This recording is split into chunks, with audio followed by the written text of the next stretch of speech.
I'm John Trimble, and you're listening to the Regular Joe podcast. And I'm Bjo Trimble, and I hereby approve this message.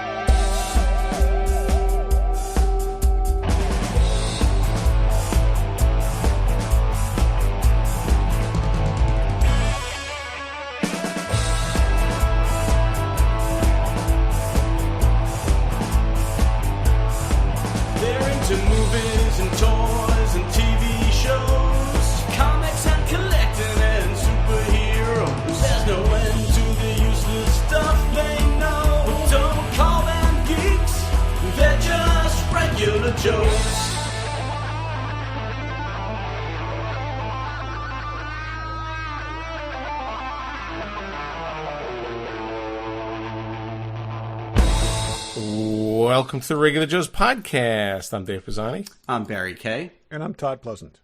This is a special episode, a re-release of an interview we did, 150 episodes-ish ago, right? Yeah. Yep. With John and Bjo Trimble. Unfortunately, this week, or a couple days ago, John passed away at 87. They're amazing people. Yeah, I mean, if you listen to this week's episode, we kind of talked about it at the end, but we just, we were very sad, obviously, to hear of John passing, and thought that it was worth putting this interview back out there, just because the stories that John and Bjo told us and what they accomplished in the 60s to basically save Star Trek from being canceled. Really profound impact on something we all love. And yeah. And it's a worthy accomplishment to acknowledge at any point, but particularly now. And their stories are largely untold in the general sort of public. I mean, if you're a Star Trek nerd, you've heard of them, and maybe you've read some of the books that they wrote. But I think it's really great to take a listen. I took another listen to it a little bit over the weekend when I heard about John's passing, and I was remembering things that they talked about that I was like, yeah, I think we really need to put this interview back out there. So here it is. So here it is. Yeah, rest in peace, John. And here's our interview. Here we are with John and Bjo Trimble, famously the creators of the writing campaign to save Star Trek, and much, much more, which we're going to get into today. John and Bjo, thanks for being here with us. Well, thank you for inviting us. Yeah, it's great to be invited. So I'd love to start at the beginning of Star Trek anyway. And can you tell us how you met Gene Roddenberry? Okay. Oh. Yeah, you have to watch this because we'll just talk forever. But short story, I started something years ago called the Futuristic Fashion Show, and it was people designing and yada yada. So you look it up. And the girl who was handling the one that was going to be at TriCon, Oh, yes, 1966 in Cleveland. Yes, managed to get appendicitis 2 days before we left, and handed me this pile of paper and said, you get to do it. So that would be fine, except that the people at TriCon, well, not all of them, but the one we worked with, were, they were sort of pills. And this one little guy comes up and says, we don't even want you here, but you get exactly 1 hour. 1 hour will close you down. Fine. So now I'm the girls are practicing on the runway and so on. Now, at the same time, we're also running the science fiction fantasy art show at the Worldcon. Yep. So this was Worldcon, and it just went to different cities every year? Yeah. Still does. Still does, yes. Today it opened in New Zealand. It's probably safe to be in New Zealand now, but At any rate, this was in Chicago? No, Cleveland, Ohio. Cleveland, you're right. Sorry. So TriCon. We're doing this. We're wearing two hats, as it were. Mm-hmm. Or she is. I'm doing art show stuff, and so she's got this fashion show with, I don't know how many entries. 20. 20. But anyway, so I'll take over from here because I love him, but he takes too long. So I feel the same about Tom. Well, we've been married 60 years as of July 9th. So. Oh, Congratulations. Congratulations. But so, meanwhile, back at the runway, the same little character comes and says, we have a famous producer that would like to put 3 of his movie costumes in your fashion show. And I said, no. You've already, taken me down to an hour. I can't possibly put 3 more costumes in it.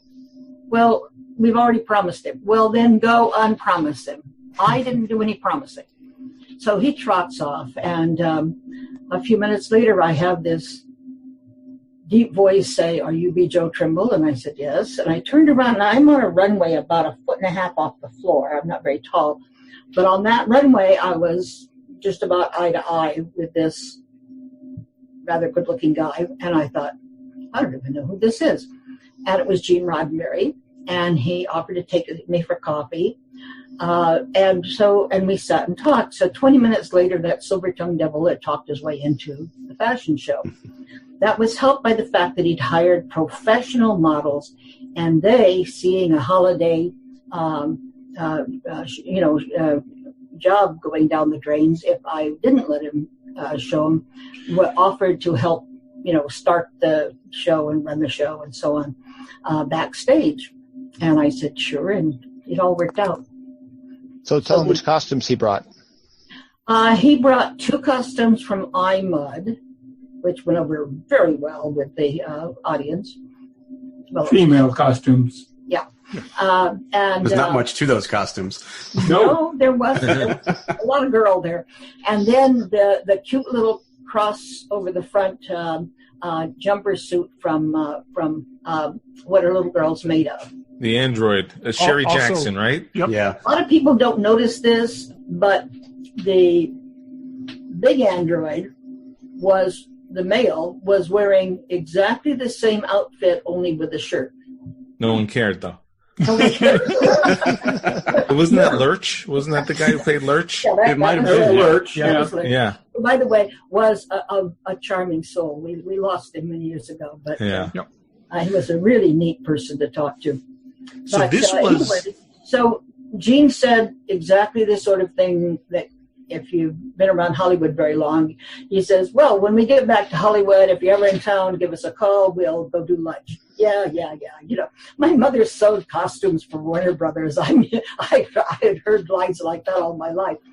But we went back to California. We lived in Oakland at the time. And when John got had a job assignment down in L.A., and I said, let's call this guy's bluff. So we did, and he picked up the phone and he said, "Come on over to Paramount for." He didn't pick up the phone right away. His secretary said, "Who's calling?" And she said, "Bjo Trimble." And then he said, "Bjo Trimble," and he picked up the phone on hearing the name. So, yeah. And so the show was before this. The convention was before the show had aired, actually, right? Right. The convention took place, over Labor Day weekend. And the first showing of Star Trek was September 8th. So it was the following week. And you they showed some episodes at the convention. Did you see them while you were there, or you still hadn't? Oh yeah. Well, everybody there had to go see that because, we, as science fiction fans, we'd always been promised that we were going to finally have a grown-up, mature show, and then it would devolve into another kiddie show. There's another alien, let's kill it. Dr. Smith throwing fits on whatever planet they landed on. And we love to talk about the carrot people on Lost in Space. Lost in Space started out great, but then there were carrot people. So we were promised a lot, and here's another producer telling us what a wonderful show he had, and so everybody was kind of doubtful, and he showed us 3 episodes. Yeah, showed us the cage, and the second pilot, which was Where No Man's Gone Before. Yep. And did we get to see the? Was it Charlie X? Charlie X would have been the third one. I think so. Yeah. I think those are the first three that they were shown together. Yeah. You guys are asking us to go back some 50 years, and we're already in our 80s already. Well, no, you're doing a great job. But we're talking about we're talking about a significant moment in history. We've actually read about this. You were there. You guys were there. You certainly asked us. We may not always remember, but you can certainly ask. Yeah. Okay, so you called Gene Roddenberry's fun stuff. You called Gene Roddenberry's bluff, and he invites you down to the studio. And what did you say? Well, he asked us the silliest question in the universe: would you like to see the sets? How long after was this roughly from when you had met him in the? Had you seen a bunch of episodes and started to like the show, kind of thing? About 6 months. Oh, okay. Oh no, I don't think it was that May long. not have been that long. Anyway, but you had been watching on television and sort of liking what you saw. The fans had been writing in and asking if they could visit the sets, and of course, Gene said yes until Desilu caught him. Yeah. And he was informed by the legal department that he couldn't do that because, of course, they weren't set up for guests, and lawsuits could ensue from that point. So, and the insurance people took a dim view of it. Sure. But at any rate, we had sort of, become people that were okayed no matter what. So, and I think that harkened back to the fact that we did let him put his costumes in the back. Do you remember what episodes were being filmed while you were there?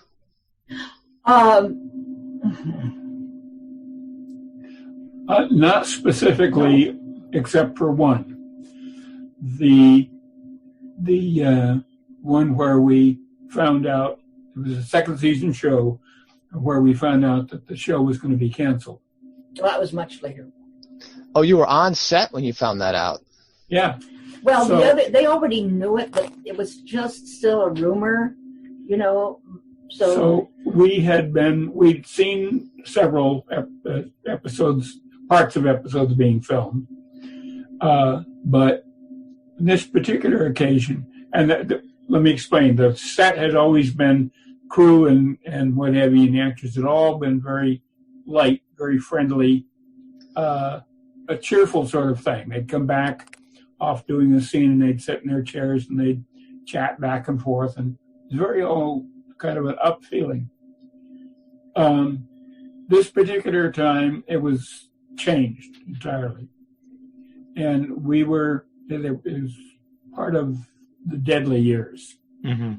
And we were seeing the scene where Kirk has been cured by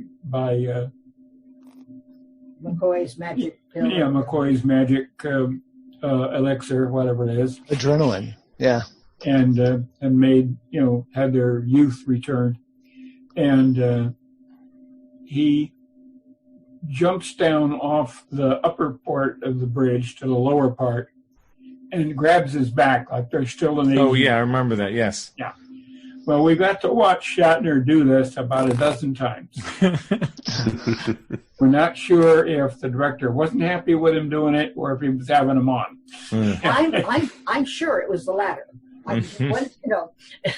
But at any rate, every time somebody'd come off their scene, they'd come in and they'd just slump down in their chairs. Mm. We kept asking people what's wrong. Crew wouldn't talk to us. The people, well. And finally, you go to the Radar O'Reilly of studios, which is craft services. Mm-hmm. They always know what's going on. And they, believe me, that's their stock in trade, is that they know what's happening. And so the one on duty there said, well, there's not been an official word. But and later on, many months after after we ran the Safe Star Trek campaign, we had an NBC person say, well, nobody ever sent any word. And I said, you guys forget something. And that is that the foot soldiers learn about a lot of things before the generals do. Mm-hmm. And he didn't understand. I told, you've never been in the military. But it's really true, you know.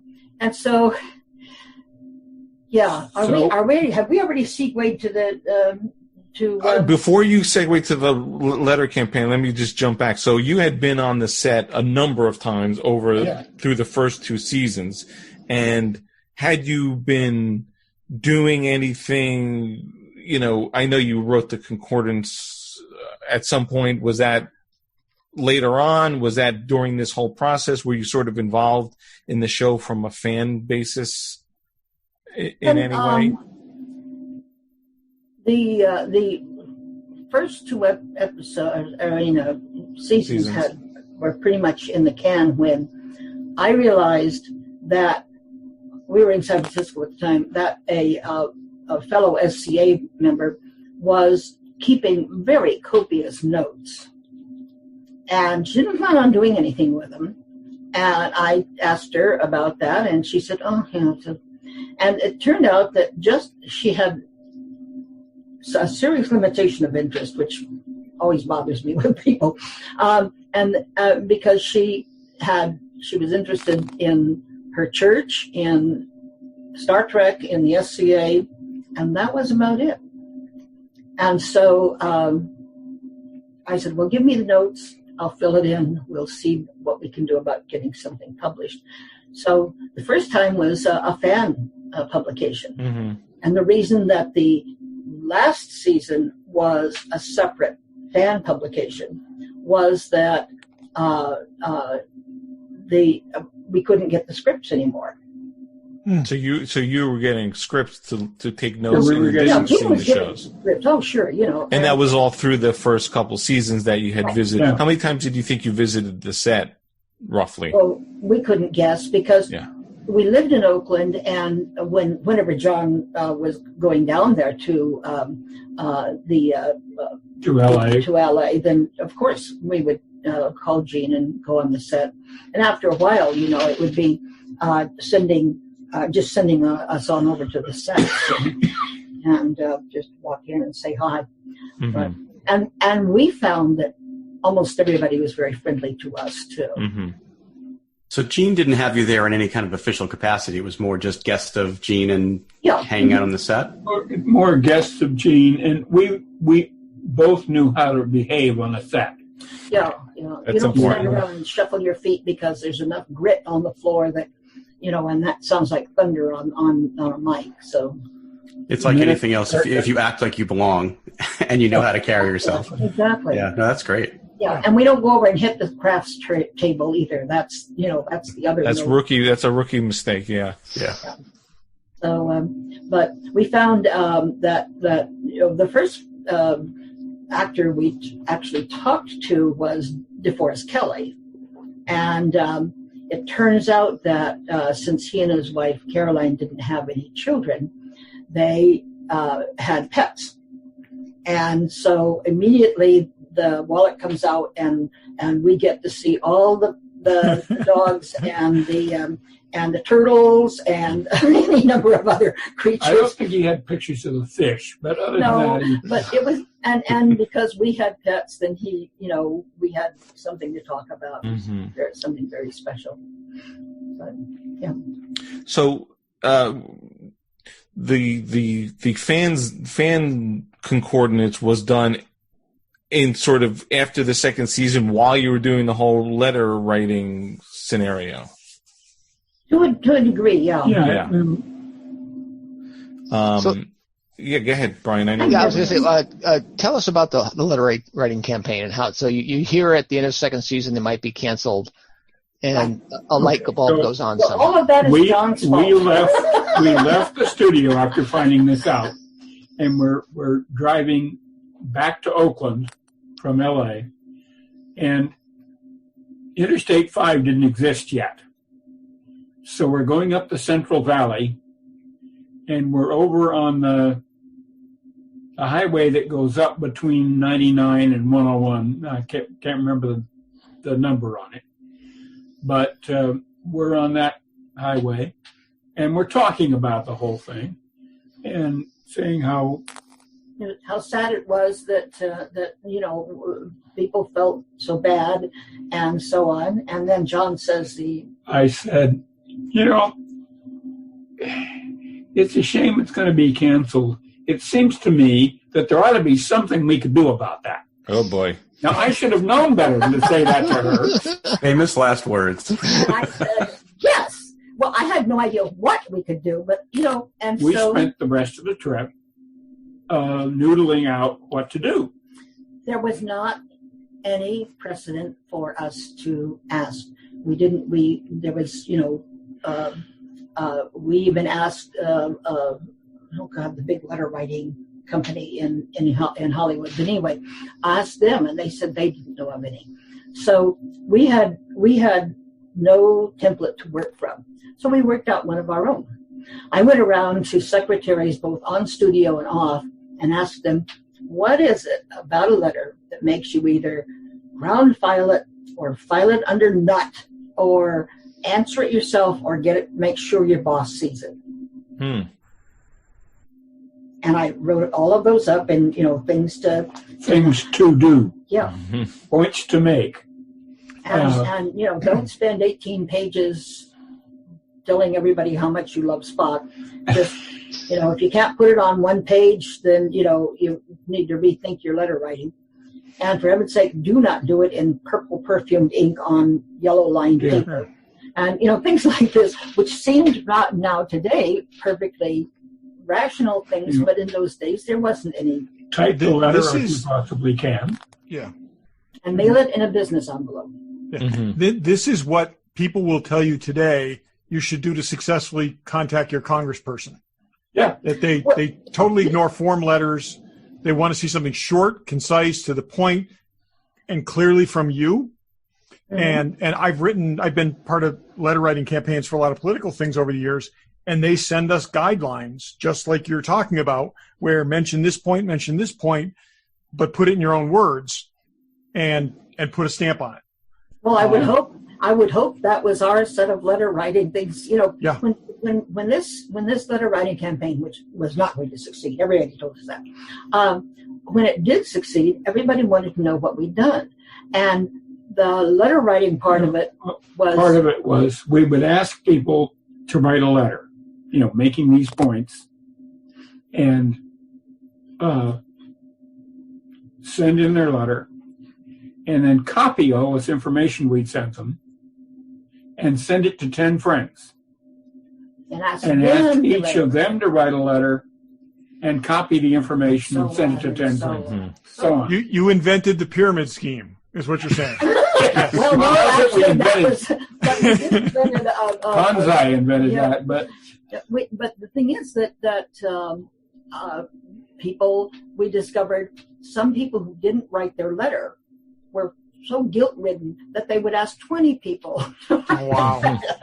And nowadays it's even easier because we have the internet, which means we can reach, I don't know how many friends you've got on the internet, but right now John and I could reach at least 7,000 people, and that's not including the clubs. Sure. And, that's... But you did it without any of that technology. That's the thing. That's the amazing So part the of it. mechanism was fan magazines or regular magazines and getting mailing lists. You got mailing lists. Fans put out things called fanzines. Yeah. Right. Yeah. Okay. You did them. It was just pre-offset era. It wasn't pre-offset, but it was before the handy, take it down in your local quick. You're talking like a mimeograph kind of thing. Exactly. Yep. I Yeah. I ran all Crank the handle. The purple ones? I remember them. No, that's Ditto machine. Yeah. This was actually mimeograph stuff. Now, the Ditto is the purple thing you can get 4 copies and 20 totally unreadable copies off of it. That's so true. Yep. But you could. But by the way, if you ran out of Ditto fluid, you could use vodka, and we know this because somebody arrived late at a fanzine party, and he walked in with a bottle of vodka just as we ran out of, and realized it was too late to buy ditto fluid anywhere, and we used his vodka. He was very unhappy about that. Wow. Well, but It was cheapo brand, old toenail brand. Anyway, we got just as many copies out of that as we did with everything. There you go. But we worked on it. So that's how. So you got it out in fanzines and. Yeah.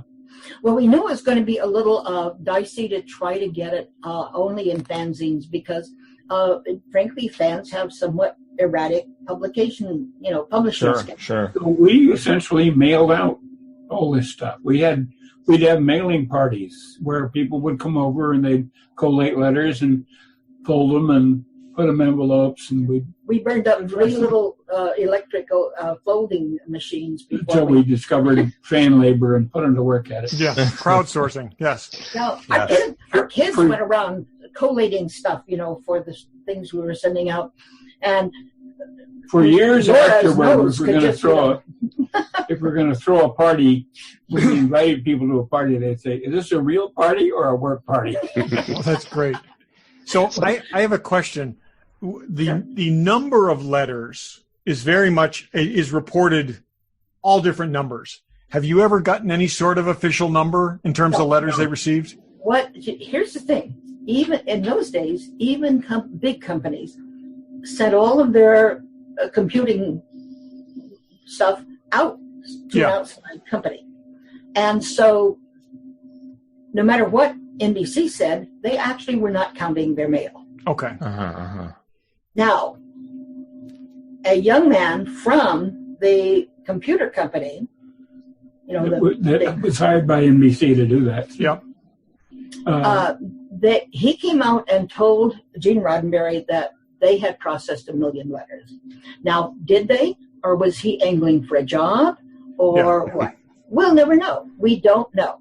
Gene was thrilled, so he wasn't. Whatever it was overwhelming enough that the studio had to take notice, though. Yes. Well, a big part of this too was changing the perception of who the viewer was, because it was they had this idea in their head that this was something that 12-year-olds watched, and they were picturing the Lost in Space audience. And we asked teachers, if you had a lawful right to a letterhead, use it. Yeah. And so they got a really, We had the thing picked up by Mensa. Oh, wow. by the employees in the Kodak company. It showed up in their newsletter. All sorts of organizations that weren't kiddie organizations or fan organizations picked up on it and ran it in their magazines So it was one of the first real viral campaigns. It was the first real viral campaign. I mean, everybody has modeled theirs after this in one way or another. We've never refused sending out the information on how to run a campaign. And immediately people will say, well, that won't work. Well, okay. And try to convince you, because it's like the Washington Post phoned us and wanted to interview us about the campaign when it looked like it was going to succeed. And they said, well, how are you doing this? And we told them about the rule of 10. And the reporter said, well, that wouldn't work. And I said, you may be right, and hung up. And well, he called me a liar. Why would I talk? Why would you want to talk to somebody who is a naysayer in the first place? Yeah, true. Get those kind of people out of your life.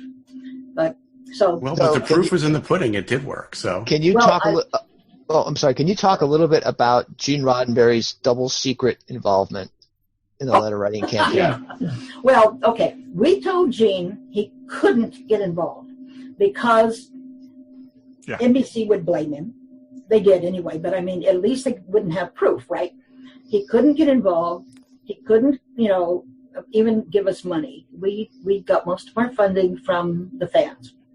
Well, here I am telling a producer he can't get in there and produce, right? They don't deal well with that sort of thing. So, Gene, no, we're still up in Oakland for most of this, and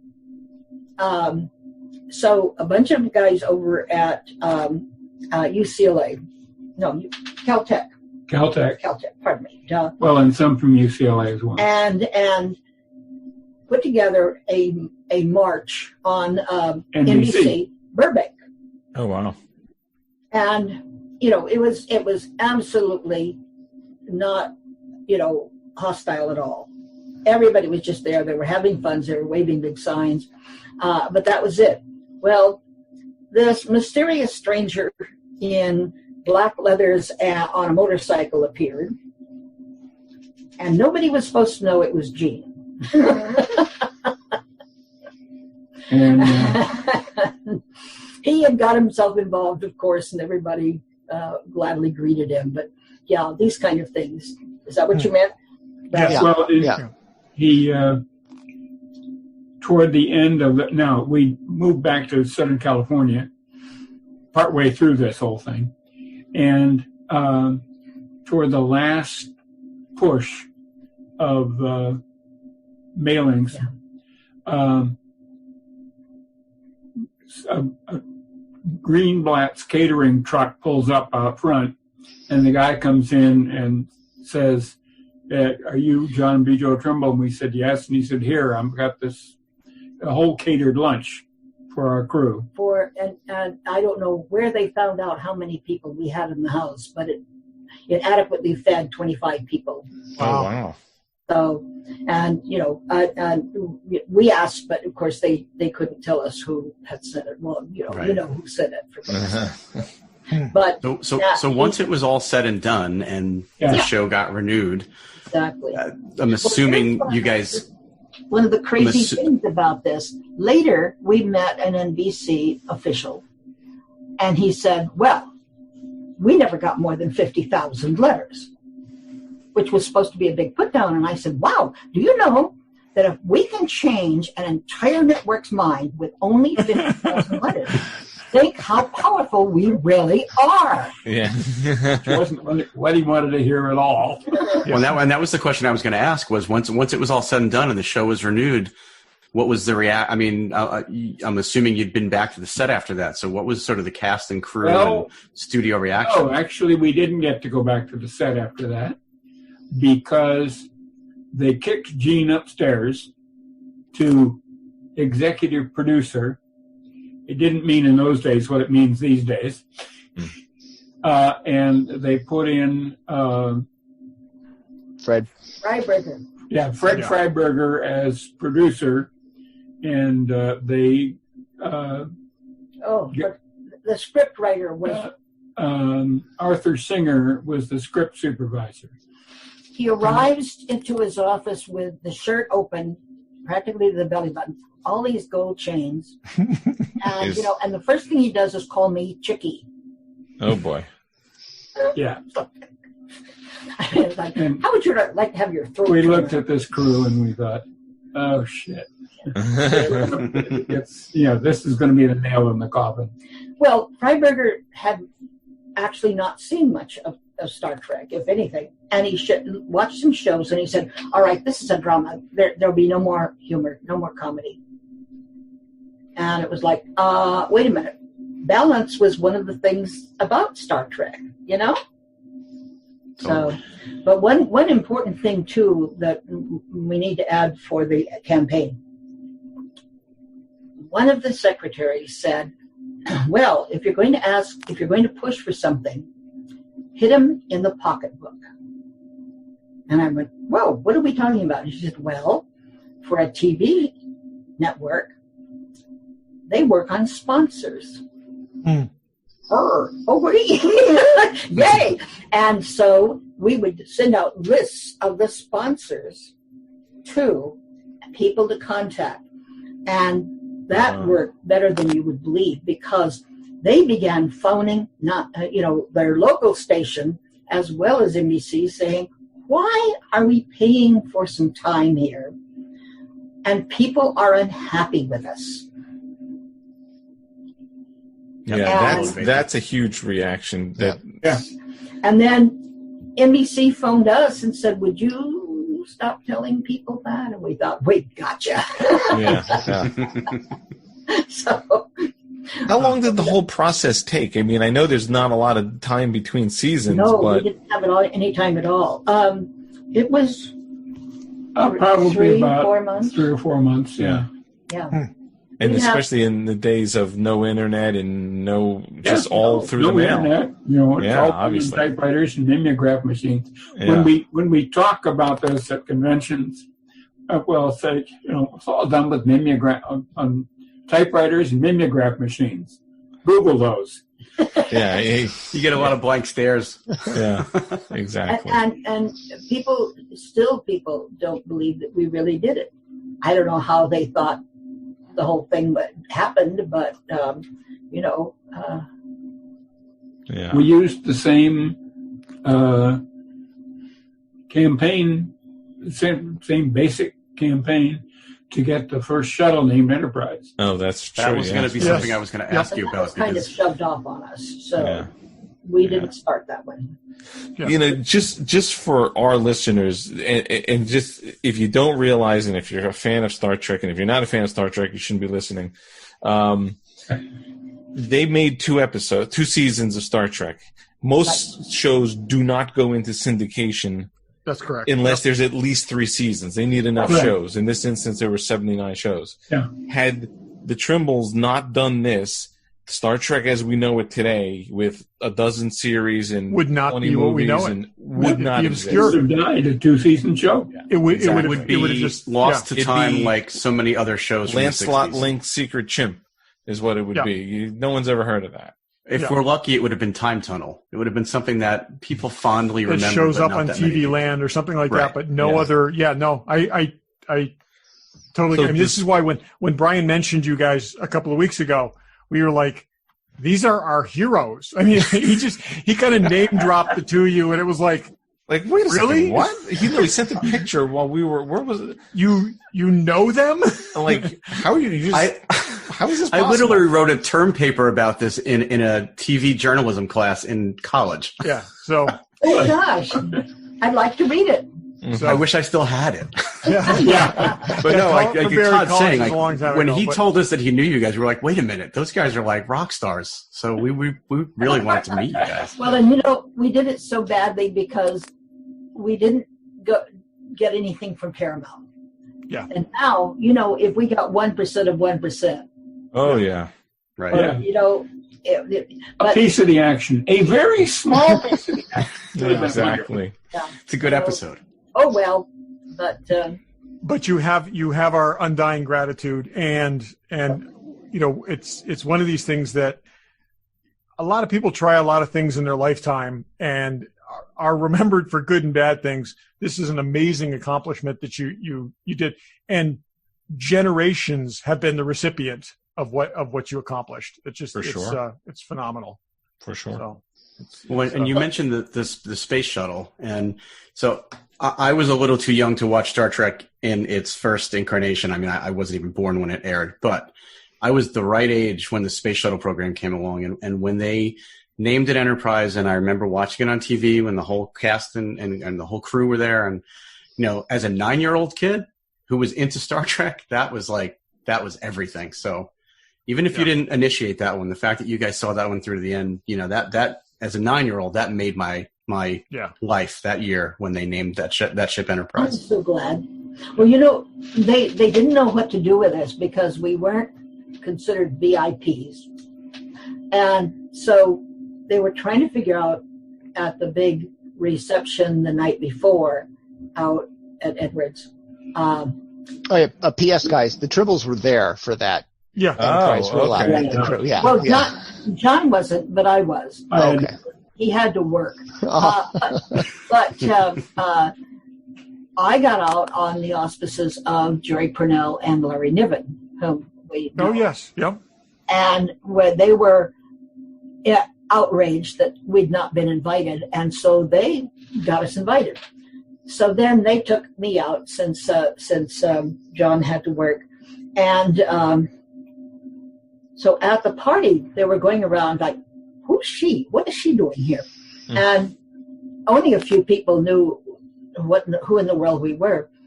So I hope this little secretary or whoever she was got a huge raise, because she came up to me and she said, how would you like to have a press pass instead of a VIP pass?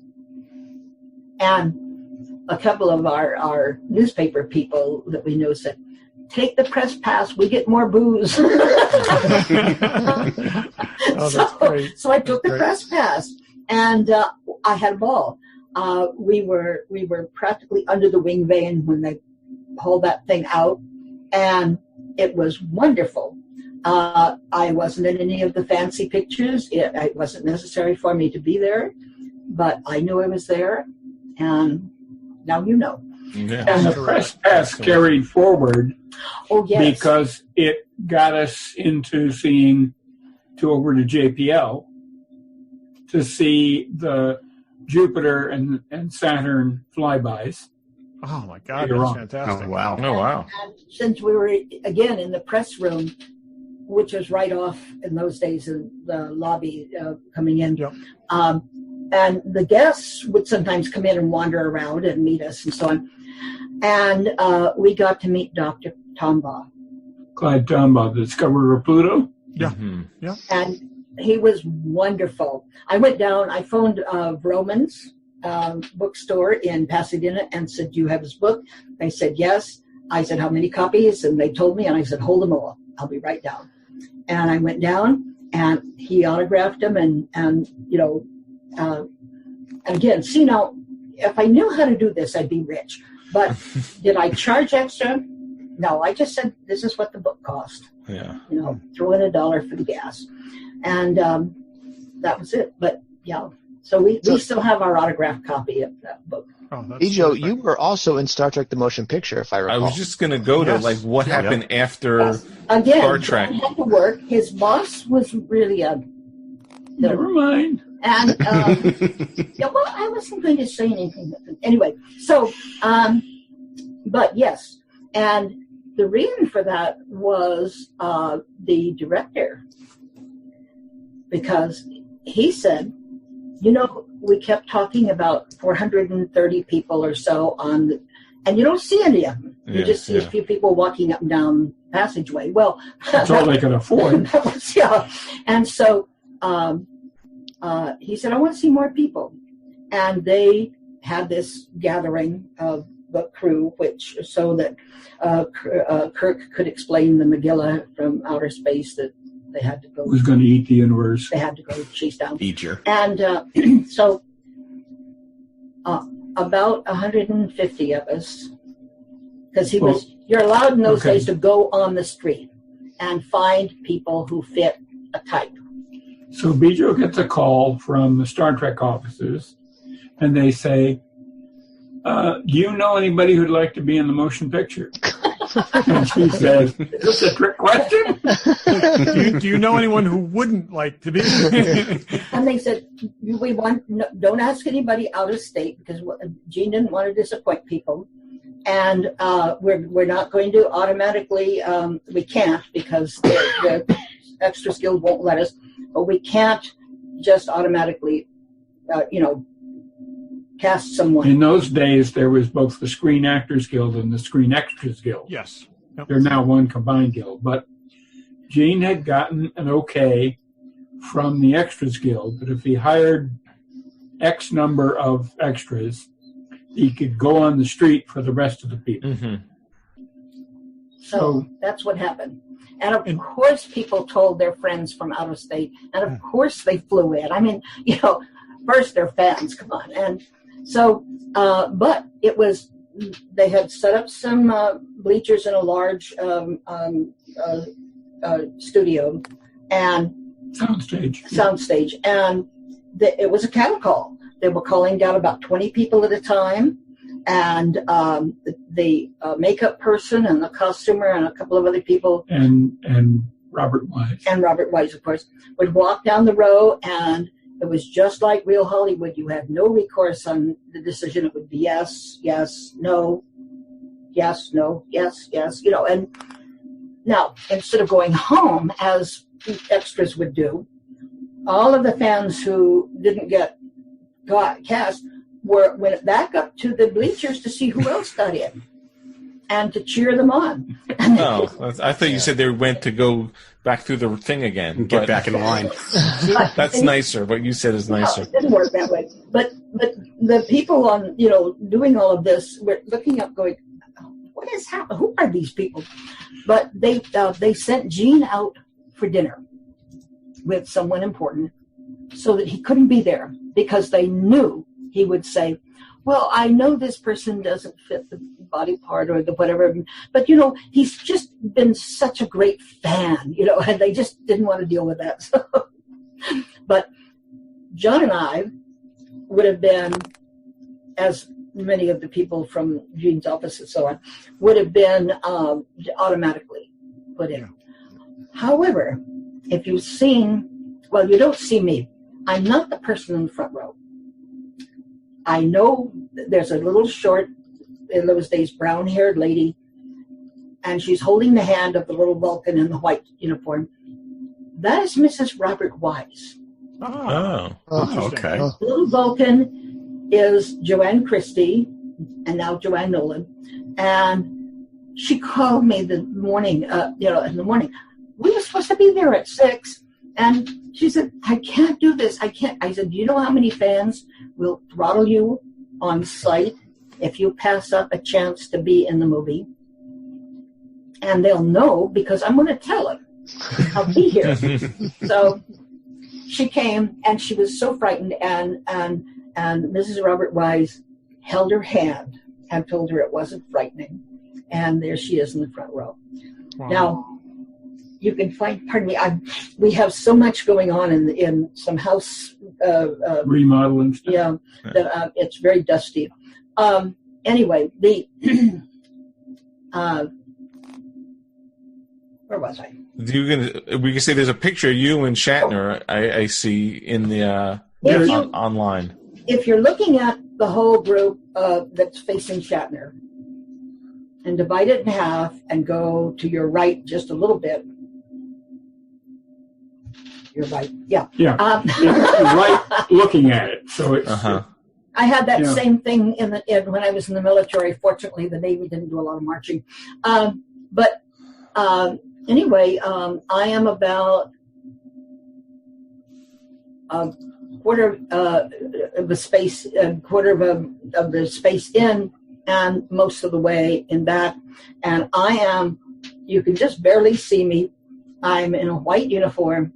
And I'm behind the tallest extra in the world. I'm only 5'2", so and you can actually in the photograph see there's about this much of me, And he could say, "Am I in your way?" And I said, "Honey, you need the FaceTime. I don't. Just go for it." Because it didn't matter if I was there. It was fun. That's all that you need. Yeah. We started at 6 a.m. Well, you know how early we had to get up to be there because the gates were going to close at 6. Unless they have any stragglers. And we worked. We was going to film for 2 days, and then Mr. Wise said, if we go a few more hours today, we can get it all in the can. Well, everybody who wasn't an extra or us was going to get time and a half for this. So they didn't have any objection. And we were just thrilled to be there. So 11:35, we broke from Paramount. My feet hurt clear up to my hat brim. Mm-hmm. But, oh my, what a day we had, And they had pre-made the uniforms, which is why there was, certain specifications. They were made for women 5'5" to 5'6", and 5'4" to 5'6". Yeah, and so I'm. If you saw me anywhere else besides the back of everybody, you would see the only wrinkle uniform, it's sort of wrinkled down, and that's me. So David Gerald, on the other hand, looked superb. So did you try to take it, or did they take it back from you? The uniform. Away from us, yeah. They were also made of ski material. Oh, yeah. Oh. And if you've never worn that stuff as a full suit, it's really interesting. First, you sweat like a pig, but Yeah. secondly, you felt like that if you bent over or sat down, you were just going to snap. Funny. And all the zippers were in back. Oh, yeah. Yeah. So if you were going to take a potty break, you took bread. And David Gerald said, well, I have to go potty. Does anybody want to come with me and help unzip me? 3 girls volunteered, and I thought, oh, honey. But he had to come out of the closet then. Oh, I was just going to say, yeah, we met him We a couple interviewed years David. ago. We actually interviewed David He's a few a years back. character. Okay. Well, Oh, you know, and we never felt it was fair to out somebody. If they come out when they're ready. Yeah. I mean, You know, we had a fan in England one time say to us about George. She was the head of George's fan club in England. She said, we all know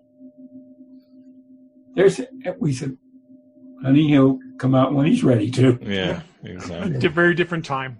Yeah. yeah, Yes, exactly. for sure. No. But you know, if you're in Hollywood, you really see this all the time. It's not a big deal. Yeah, there was also a time when there was a public persona and a private persona, and and there was actually there's a lot more respect for that line at one time. Yeah. too. Yes. That line doesn't exist anymore, unfortunately. Yeah.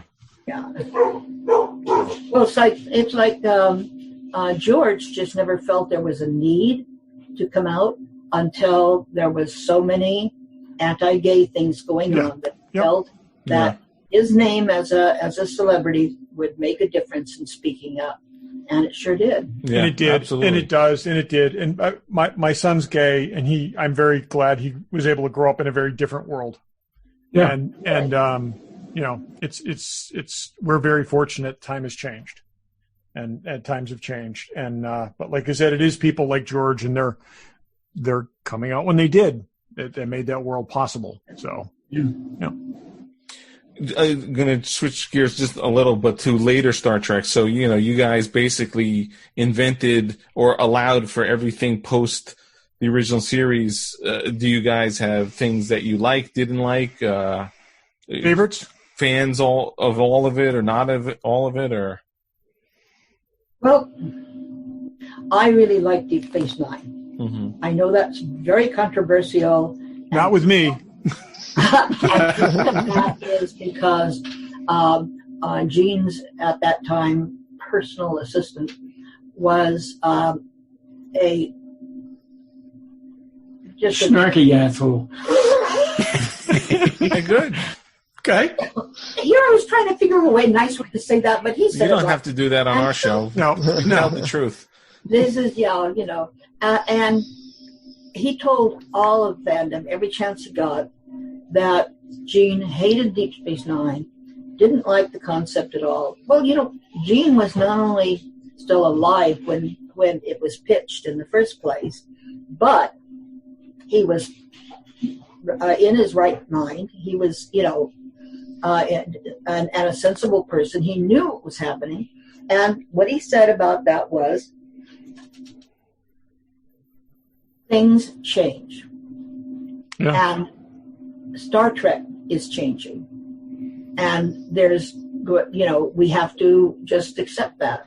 Now, if you want it to be all, and my comment coming out of this, all daisies and ragweed, then fine, you're all set for watching all of the series again. But if you're ready to be a little bit more liberal with your mind set there, you're going to enjoy most of it. Mm-hmm. I had trouble with Enterprise because the sets looked newer than the original, as it would have to. But and the same thing with Discovery. The biggest fault I find with Discovery is that it was not set in the future and was set in the past. I don't understand. I thought the same thing, and I thought that I really don't know. The only thing I think that the issue there was at the time was the licensing issue, the split with the movies being owned by one entity and the TV productions by another, and they're being stuck at the events of the J.J. Abrams movies and not being able to move forward, unless they definitively decided to just disavow all of that. Abrams has a lot to answer for. But I think that was their issue. I think they felt until, they're past that now because they've reunified. But I think at the time they didn't want to move past the point where Spock went into the. They were technically not allowed to. Yeah, right. And that's what I'm saying. Now they're the difference contractual things between Paramount and CBS Viacom. Yep. Massive. Right. Yeah. I mean, this is the kind of thing that's going to keep both sides, their lawyers, just very happy because they're still untangling it. Yeah. So yes, I can see where that would be a problem. Yeah.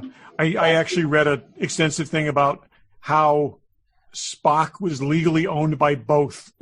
Because the original Spock, because he had appeared both in the movies, those movies, and that there was, there was no sorting out who owned Spock at that point. It was crazy. This is, as I say, it's a lawyer's delight. That situation, So. and fans don't really see or understand, or in some cases want to understand, right? That there are just amazing differences there. Yeah. Well, and as fans, you shouldn't have to care about that stuff, right? The material should speak for itself. And I think, thankfully, I'll speak for all of us here. Like, I think for the most part, we've enjoyed all of it. I mean, of course, we have our little nits to pick, but we've been very pleased for the most part with everything that's come since the original series. So, yeah. I think it's always good to have more Star Trek, and we're getting more continually. So happy to have it. I mean, there's theoretically 6 actual things in production right now. So Dave has said before, I'll give the clean version of this. Star Trek is like pizza. Some is better than another, but it's all good. Yeah. So. Okay, good. Yeah. What other sci-fi current or past do you enjoy? I mean, I know you're fans of written and any like franchises or stuff like that you're fans of. Ooh, science fiction on not TV, so much movies, whatever. Movies, yes. We're big. I mean, we love the Star Wars movies. Mm-hmm. Yep. Whole different ball of wax than Star Trek, but yes. Yeah. What a hoot! And the fact that there was another whole new universe showing up, out of the blue. Yes. We met Charlie Lippincott back when he was PR for Star Wars, and nobody figured that cockamamie thing was going to work. It's just too weird. And he had an office over at Universal. Don't ask me why. I thought it was Fox, but who knows? The office was barely as large as our dining room and had a desk and a couple of chairs in it. That was it. And over in one corner was a stack of photographs almost as tall as me. And that was the whole thing. He didn't even have a file cabinet. And he was what time period was that? That was before the movie came out, or before the movie. Maggie Thompson was out for Comic-Con. And was Don Thompson alive then? Gosh, I don't know. Don died by then. And she said, I'm going to meet this guy who's doing publicity for a new science fiction movie, and you should come with me because it looks pretty interesting. Well, any chance to visit any studio, I always have fun, So we said, sure. And we went over and we met this very thrilled person who someone was paying attention to him. And I thought, what are these other people doing? And then we started seeing the photos. And oh my goodness. And I mean, we went through most of that stack. And it was so amazing. And then at a convention before the first film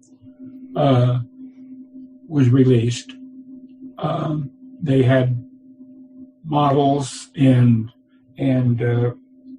examples of costumes and so on, and they had Mark Hamill and Harrison Ford and Carrie Fisher there, and we got to talking with Mark, and we said, we run this media convention, Equicon, and we'd love to invite you as a guest. And he said, wow, I could come as a guest? Little bell went off. We went back and looked in our printout of our attendance at the previous one, and there was Mark Hamill. Oh, he's a big fan, yeah. Are you talking about San Diego 76? Because it's pretty famously known that they attended there and really pushed the movie the year before it came out at San Diego. Yeah. San Diego, yeah. Yeah. Wow, you guys were there for that too? That's awesome. This is, again, history. It's pretty amazing. Yeah, well, honey, I mean, I sometimes tell people we're older than everybody else here. Put it together. Which is a famous line, of course, from Singing in the Rain. Yeah. So that story reminded me of another story I would like you to tell, and we're running out of time here, but can you tell a story about the auction of Star Trek props you guys did at a convention? So we were going to bring the foremost science fiction fan in Japan over to the Worldcon in 1968. Yeah. So we've we're trying to run. We're trying to run a campaign, get donations, and so on to do it, and we're falling pretty short. So we said to Gene on one of our visits, we're going to try to do a fundraising thing at the Worldcon in New York the year after the one in Pittsburgh or Cleveland where we did the initial showing. And, do you think you could donate some stuff from Star Trek? And he said, yeah, we could probably round up some stuff. Well, we figured a couple of scripts, right? So we get to the convention, and the convention committee is kind of hostile to the whole idea. So we're paying more attention to a TV show than to books. Yeah. No. So they said, there's about 6 boxes of stuff in the hotel receiving department. You need to go down and get it. I mean, who could send us 6 boxes of something? And we went down, and here are 6 boxes from Desilu. The boxes alone would be worth a fortune. Oh my God, my heart is already cardboard boxes. It said Desilu. Yeah. So we opened them up. We're looking at these things, and there's scripts. Autographed. His secretary had gone around and gotten autographs from everybody on all these scripts. There's all sorts of stills. There's one of Kirk's Spock ears. There's the Kirk right off of Nimoy. There's the Kirk shirt from Amok Time. With the rip in it? Yeah. Oh man! Oh my God! Another shirt of some sort, and there are these little fuzzy balls. Oh, the TrImbles. You mean these right here? And were those up there? We had no clue what those were. The episode hadn't aired yet. Oh, the episode hadn't aired yet. Oh my God! And we met David Gerald at that convention, and he says, "Your name's Trimble? Oh, I think I've caused you a world of hurt." Oh, that's great. So this is actually, we each have one of these, and these are actually from Deep Space Nine. These are from from the Trials and Tribulations. Trials and Tribulations. We bought them in an auction. Yeah, we bought these in an auction. So, yep. Yeah, I mean, I know you know Brian well, but Dave, Todd, and I are all prop collectors and original memorabilia collectors. So just to know that you had your hands on that stuff back then is amazing. Phenomenal. And I bet it went for pennies compared to what it would go for now. Comparatively. But then we were not given a good time for the auction. We were told we're going to give you a room in the basement at the hotel, and you're going to be on at midnight. Oh, God. See, that's times have changed. Yeah, boy, is this going to be terrible. So we get down there. Now, the room in the basement was actually a function room at the hotel, and it was set up like a theater.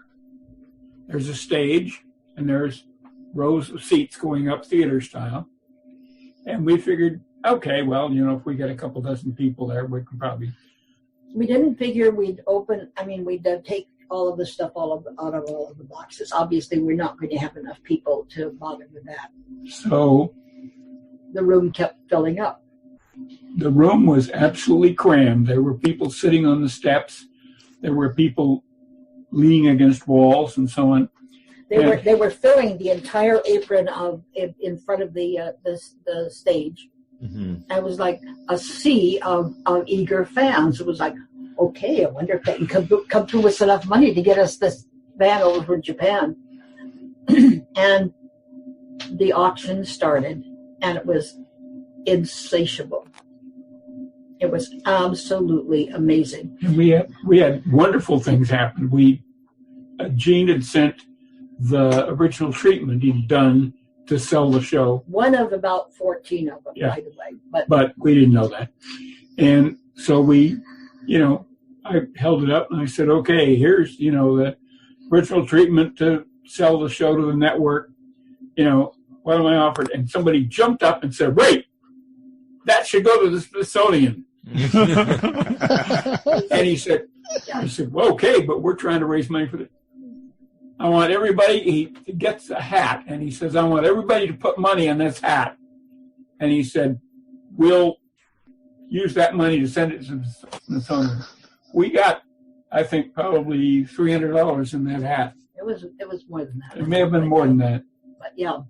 And they didn't seem to be stopped throwing money at us. It was just amazing. So whoever got all of this stuff, I hope they're still treasuring it because, it's... That's great. And even the TrImbles went and people didn't know what they were? What?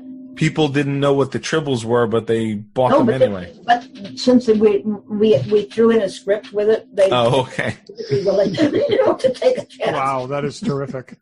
Now, later on, Irving Feinberg was the prop man on the original series. And everybody was sort of afraid of him because he wouldn't let you play with the props. And, in fact, Robert Lansing from... Yes, yeah, Enterprise. And he was sitting there playing with the little servo.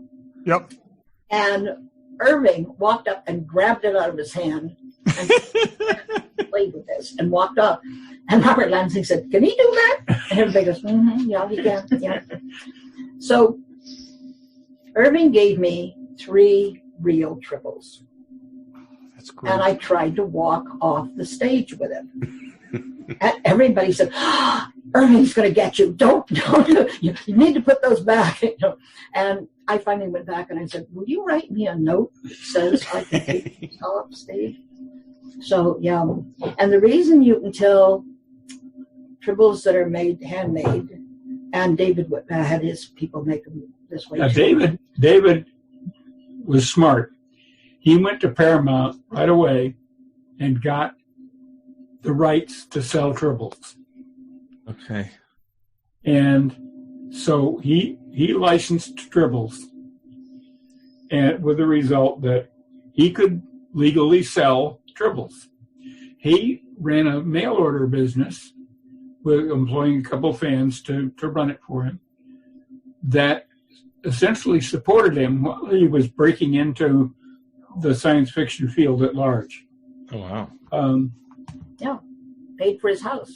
So, but his TrImbles were very lovingly crafted. Yeah, the fans made them for him. And whereas the TrImbles that were from the show were essentially some squares of fur, fake fur, with a bunch of sponge rubber things tossed into them and hot glued. Really? Interesting. Well, that was the fastest. You could just hold that and just hot glue this sucker and then close it up and tuck in the corners. And so it's very rare to find one made like that anymore. And during the filming of the show, when Kirk is standing down there getting TrImbles raining on him, well, he's in a box. They tried doing it flat, and the TrImbles would bounce off and bounce. So they finally got him in a box with a bunch of crumpled newspapers around him, and they're throwing TrImbles down out of this hatch. You'd imagine how much fun the crew people. Yeah, they were having a lot of fun. I'm sure. Believe me, that thing where he says somebody close this hatch is really heartfelt. That wasn't acting. Yeah, I can imagine Bill not taking that too kindly after a while. Yeah. Well, he was to give him credit where credit is due. He was under a great deal of stress because he was about to divorce his wife. Now, this is something that women are supposed to divorce their husbands. Husbands, not so much. And especially people who are in the news. And the studio came down on him pretty hard that we keep this very much under wraps. And there were a number of issues there, and I frankly think most of the right was on his side, but any rate. Yeah. So he did it a few more times. So yeah, he did it a few more times. Yeah, we love Bill. We actually he's definitely we've met him a bunch of times. Yeah, and we saw him last year at a convention, and he's still telling great stories and still doing his thing. Oh yeah, he's fun. He's even more fun now that he's got a sense of humor. Yeah. Yeah, I got to say that I think each time he's lightened up just a little bit more and a little bit more, and I think he's he's kind of just riding the Shatner show, to its inevitable conclusion and just enjoying himself. Yeah, that's wonderful to see. We helped him sell souvenirs at his horse show. Oh. And his horse show is actually fundraiser for A Head with Horses. Yep. And so we cheerfully, a bunch of us sold gimme caps and T-shirts and so on. And we were rather aggressive about it because they handed us several large boxes open with T-shirts, and they said, we'd really like to sell all of these. I don't think they believed it was going to happen. Yeah, it happened. We sold out. Between my kids and me rushing out in front of people and saying, do you know how good you're going to look in this shirt? Yeah. Nothing beats marketing talent. Yeah. He asked the right person to do it. And that's Catherine, for sure. of course. Yeah. We have a mentally handicapped daughter, and Catherine has this very appealing face. And when she asks you to buy something, it's really hard to say no. And then when you say yes, she giggles in the most engaging way possible. So it's worth it, for that. And she sold the most improbable people a T-shirt. When you have a woman walking around, because she dressed for a real horse show, in high heels and a fur and, pearls and all of this, and Catherine sold her a T-shirt. There you go. Oh, well. So the family's been involved in Star Trek ever since, really. Oh, yeah, for sure.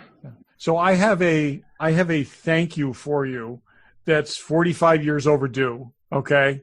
I want to say one of the things that I really appreciated when I was younger was when I got my concordance. When I get this one. Yep. Wow. Okay. This was the one I've had since I was 11. My original one disintegrated. Dave actually replaced mine for me. But you pretty much settled a playground argument for me because I insisted that the animated series was real Star Trek and that it was in the concordance was my proof. You legitimized that. You legitimized that for me. Thank you. The only time that the line "Beam me up, Scotty" was said was in the animated. Yeah. It's where James T. Kirk's middle name came from. There's significant things in there that have been carried forward. Well, Pat Stula's first name. Yes. But exactly. The thing is that I, had nothing to say about it until they moved, in an episode over to from the animation. Yep. And boom, that made it legit, right? Mm-hmm. Yep. No arguing with that. Yeah. This is the first Star Trek book I ever had. It is I am a person who keeps things. I've had this copy for 45 years. I'm very happy to still have it. So I'll have to send it to Brian so he can have you autograph I think it both of these are going to make their way to Brian. Sure. You get them to Brian. He'll get them to us. We'll autograph them. That would be. Hopefully, Brian will get them back to you guys. Yeah. He's good about that. He is good about that kind of stuff. We like Brian. We have not kept most of our souvenirs from Star Trek because, frankly, they're worth more going out to a charity auction. Yes. And if we started collecting things, what everything would look like. We still have. Because that's our house, as you can see. Still arrived at our house expecting the living room to look like the USS Enterprise, and Laura would have none of that. So, but I have a million of, I want to say Quatlu. What is the Platinum? Yeah. Oh, gold press Platinum. I have the brick. Oh, that's awesome. Nice. That's fantastic. That was given to me off the set. Oh, that's awesome. Oh, that's great. Yeah. That's great. And Paramount was really terrible when that show closed. They were going around into people's trailers and removing every single little thing that they had kept.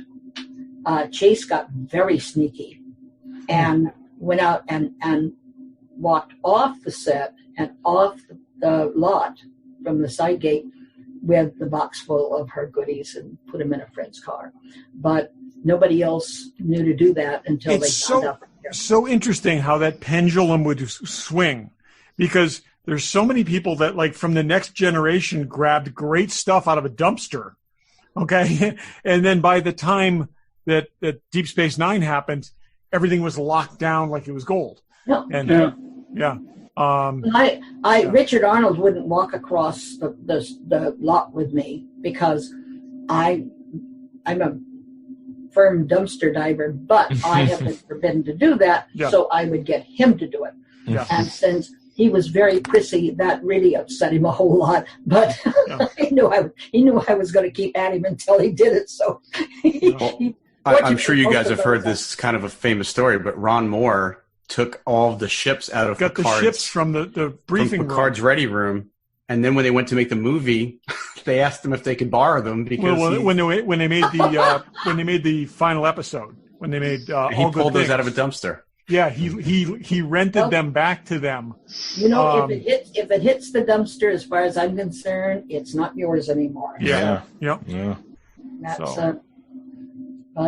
and then and I mentioned it to one of the people at Paramount.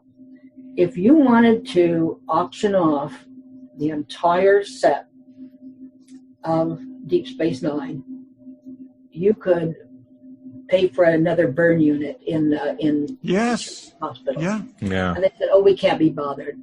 Yeah. There'd be too much trouble letting people on the lot and so on. I said, well, have them pay a pretty hefty upfront fee to do it. Yeah. Come on. Other people manage that kind of thing. Sure. So, Sure. Well, and that stuff ends up in, the big Hollywood auctions now, and all those costumes and all those props go for a fortune. I know. There's some in this box right here. Yeah.